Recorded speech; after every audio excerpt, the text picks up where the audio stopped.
Brought to you by V-Guard, co-powered by Sensodyne. आपल्या सोबत आहेत विरोधी पक्षनेते विजय वडेट्टीवार जी तिसऱ्या टप्प्यासाठी काँग्रेसचे सगळे नेते मैदानात आहेत। विरोधी पक्षनेते म्हणून विजय वडेट्टीवार आजपासून सांगली सातारा या भागाच्या दौऱ्यावर आहे। भाऊ काय सांगणार?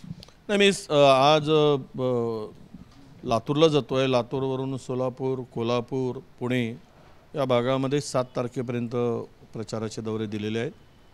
आज संध्याकाळी अहमदापूरला पहिली सभा संध्याकाळी 6 वाजता आहे आणि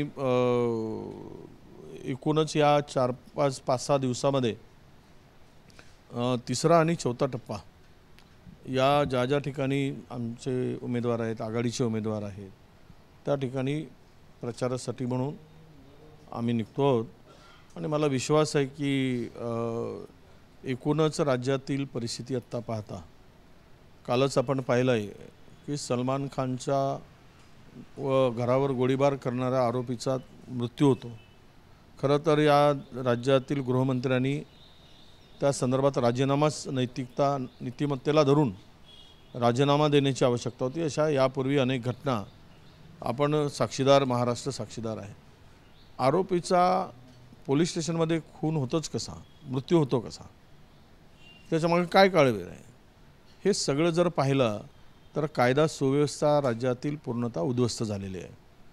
कायदा सुव्यवस्था राहिली नाही म्हणजे एकूणच राज्य हे अधोगतीकडे नेण्याचं पाप या सत्तेतील त्रिकुटांनी आता केलेलं आहे।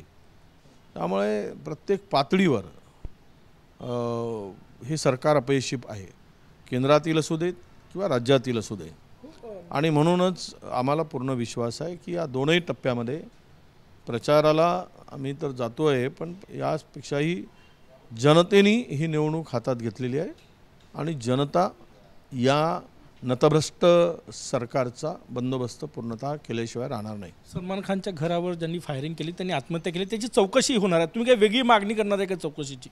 नाही, काय चौकशी करणार आहे? खरं तर याला जबाबदार असणारे पोलीस स्टेशनमध्ये, पोलीस कस्टडीमध्ये एखादा आरोपी आत्महत्या करतो तर त्याची काळजी एवढ्या हाय प्रोफाईल केसमध्ये का घेतली गेली नाही की यामागे चौकशी करणं एवढं नाही तर ती जबाबदारी आत्ता खरं म्हणजे 2-4 अधिकाऱ्यांना तातडीनं निलंबित करून करण्याची आवश्यकता होती आणि डिपार्टमेंटच्या इन्क्वायरीला काही अर्थ नाही।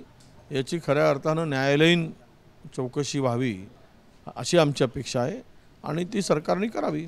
काल देवेंद्र फडणवीसजी म्हटले की उद्धव ठाकरेंवर ही वेळ आली की ते आता काँग्रेसला मतदान करणार आहे। बाळासाहेब काय म्हणाले असते हे सगळं झालं? नाही, हे अटल बिहारी काय म्हणाले असतील हाही विचार करायला पाहिजे ना, कारण तुम्ही अजित पवारांना सोबत घेऊन ज्यांच्यावर 70,000 कोटीच्या भ्रष्टाचाराचे आरोप तुम्ही केले त्यांना तुम्ही घेतलात, त्यांच्या घड्याळावर तुमचे जे काही राज्यातील भारतीय जनता पक्ष आहेत किंवा केंद्रातील नेत्यांचे जे भाषणं आहेत ते काढून पहा, त्यातून ते तुम्हाला दिसेल की राजकारणातली पातळी किती तुम्ही खाली आणलेली आहे। कुणाला सोबत घ्यावं? आता तुम्हाला घड्याळावर मतदान करताना जर आनंद होत असेल, ज्यांना भ्रष्टाचारी चोर म्हणून हिणवलात आणि त्यांना सोबत घेऊन तुम्ही आता प्रचार करताय, हे तुम्हालाही लागू होत नाही का, हा प्रश्न त्यांना आहे। रायबरेली आणि अमेठीतले उमेदवार जाहीर होण्याची शक्यता आहे, काय वाटतं एकूणच? नाही, आमचे तर उमेदवार जाहीर झालेत। यावेळेस स्मृती इराणी यांचा पराभव नक्की आहे। फार वेळ लोकांना मूर्ख बनवता येत नाही।